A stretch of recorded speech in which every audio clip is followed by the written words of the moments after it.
Assalamualaikum warahmatullahi wabarakatuh. Salam Om Swastiastu, Namo Buddhaya, salam kebajikan. Perkenalkan, saya Nisa Gita Sari dengan NPM 019 akan menyampaikan materi guna memenuhi ujian akhir semester mata kuliah orientasi etika profesi dengan dosen pengampu yakni Ibu Dr. Rana UUM Seminar MPD.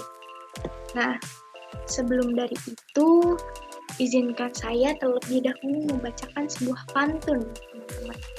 Pantunnya itu, buah nanas, buah manggis, dimakannya di Belgia. Jangan lupa tersenyum manis kalau kamu ingin bahagia. Nah, baik itu saja sedikit buka dari saya. Guna meminimalisir waktu, mari kita masuk saja langsung ya ke dalam materinya, yakni mengenai program regulasi PAUD. Nah, regulasi PAUD ini terdiri dari berbagai macam ya.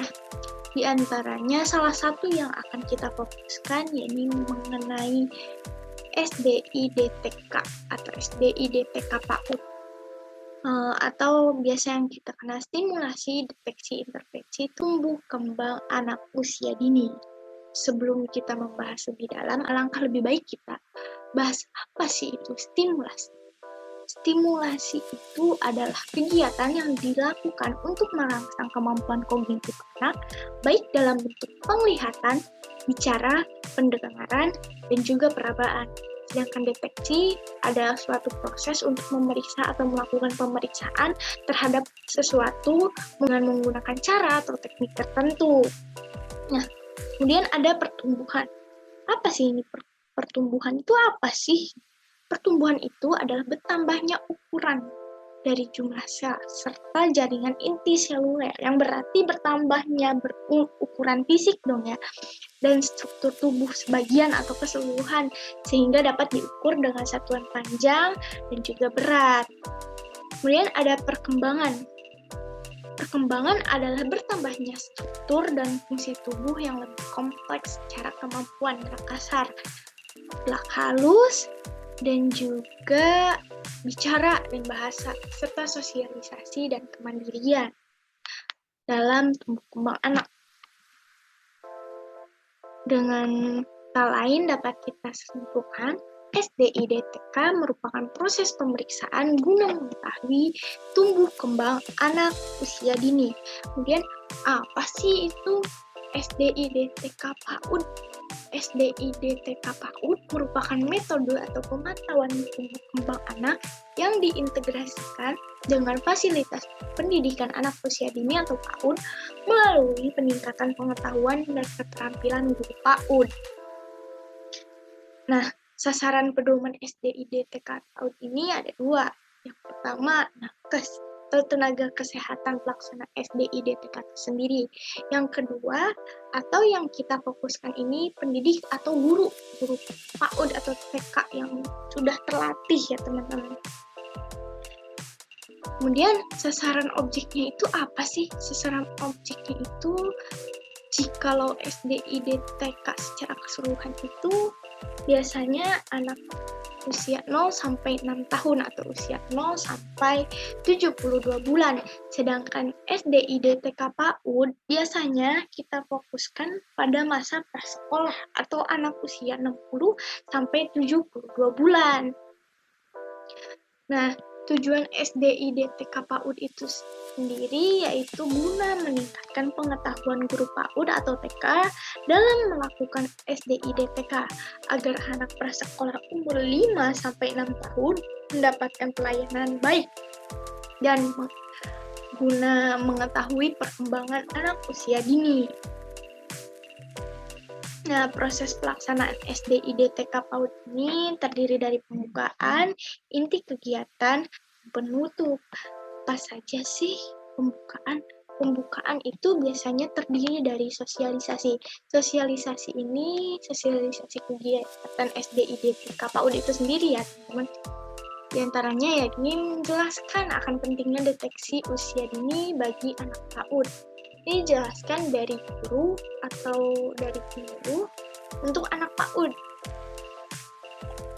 Kemudian kita langsung masuk ke kegiatan inti. Kegiatan intinya itu terdiri dari pengisian identitas formulir anak. Tentunya jika kita akan mendeteksi anak, kita harus mengisi formulir anak terlebih dahulu agar kita tahu nama, umur, dan lain sebagainya mengenai anak tersebut. Nah, kemudian melakukan pemeriksaan pertumbuhan. Pemeriksaannya ini terdiri dari pemeriksaan tinggi badan, berat badan, lingkar kepala, pengecekan gigi, ya, bahkan pada anak usia prasekolah gitu sama saja. Kemudian dari hasil pemeriksaan pertumbuhan tersebut, kita tuliskan ke dalam formulir yang telah kita isi tadi. Kemudian ada melakukan pemeriksaan perkembangan anak dengan KPSP. Di antaranya yaitu dengan menggunakan tes daya dengar.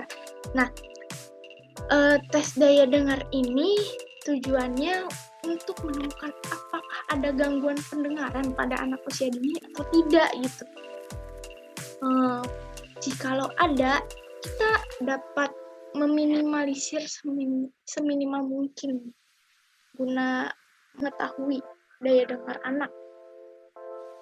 Nah, biasanya tes ini dilakukan dengan cara mengetahui berbagai instrumen, memberikan anak sebuah pertanyaan. Jikalau anak tersebut menjawab secara langsung atau respon, berarti anak tersebut memang tidak mengalami atau menderita gangguan pada pendengaran.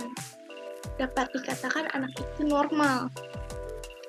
Kemudian bisa dengan menggunakan instrumen, dengan cara musik, dengan cara bisa juga kita menggunakan suara-suara binatang, ya, diantaranya kucing misalnya, ayam. Kalau anak tersebut respon atau hasilnya benar, dapat dikatakan anak tersebut juga normal. Yang kedua itu melakukan tes daya lihat. Tes daya lihat ini biasanya bertujuan untuk mendeteksi apakah ada kelainan dalam indera penglihatan pada anak usia dini. Biasanya tes daya lihat ini digunakan dengan cara menggantungkan poster E. Dengan menggunakan poster E, biasanya guru mengetes kemampuan daya lihat dengan cara apakah anak tersebut dapat menjawab pertanyaan dari yang telah guru sebutkan tadi gitu, hurufnya E. Kemudian anak bisa membedakan warna-warna inti.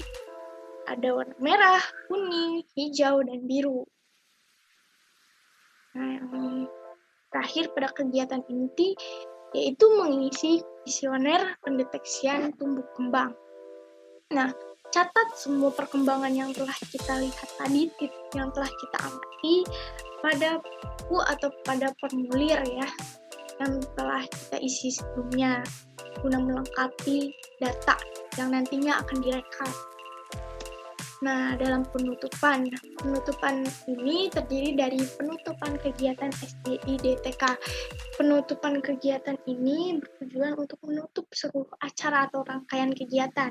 Kemudian kita melakukan pelaporan. Pelaporan ini gunanya agar kita mengetahui apakah anak tersebut memang mengalami gangguan atau tidak, dapat dikatakan normal atau tidak. Dan yang terakhir, melaksanakan evaluasi. Evaluasi ini bertujuan untuk meningkatkan kualitas guna pelaksanaan SDI DTK berikutnya atau yang akan mendatang. Baik, itu saja sedikit pemaparan materi yang saya jelaskan, kurang lebihnya mohon dimaafkan. Sebelum saya menutup, saya akan memberikan sebuah quotes. Quotes-nya itu adalah, pendidikan adalah sebuah kehidupan, karena tanpa pendidikan kita akan haus dan kegelapan. Baik, billahi taufiq wal hidayah. Wassalamualaikum warahmatullahi wabarakatuh.